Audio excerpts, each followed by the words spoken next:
Thank you, Madam Deputy Speaker. And I wish to address particularly new clause 55, new clause 42 and new clause 90 if time permits.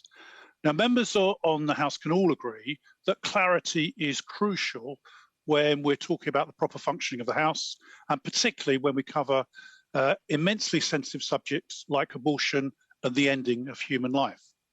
Now, I want to clarify what was earlier in dispute, whether the decriminalisation of abortion, as sought in new clause 55, means deregulation of abortion and the loss of all legal safeguards around abortion.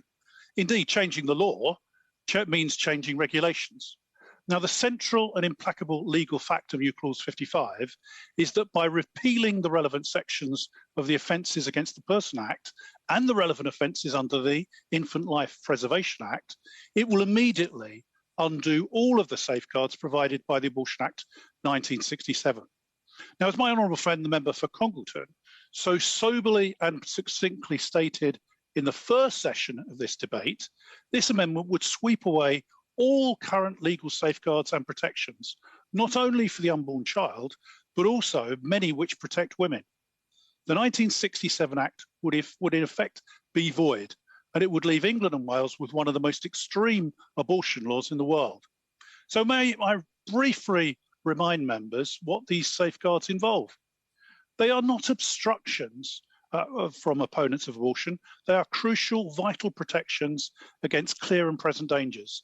These safeguards prevent abortion simply on the basis of sex, simply because the baby will be born a girl or indeed a boy.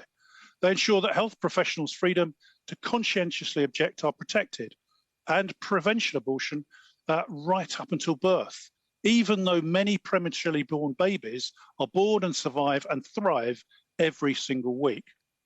Now, the Right Honourable Member for Kingston upon Hull North failed to explain how any of these serious threats to our society and culture would remain illegal. Never once has she denied that her amendment would allow abortion up to birth, allow that to which so many of my constituents have rallied against in recent days. And I, which is true of constituents across the country.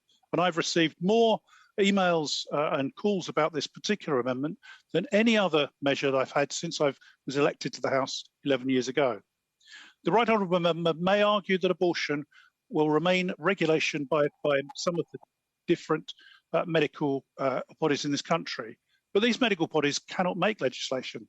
They can't pass laws, can't send the crucial messages that our current abortion law sends, that sex-selective abortion is wrong, that the conscientious objection is valid, and that abortion without any time limit will be a gross injustice in a humane society. Abortion under the regulation of changeable medical bodies, which only issue guidelines and never laws, can never be recommended.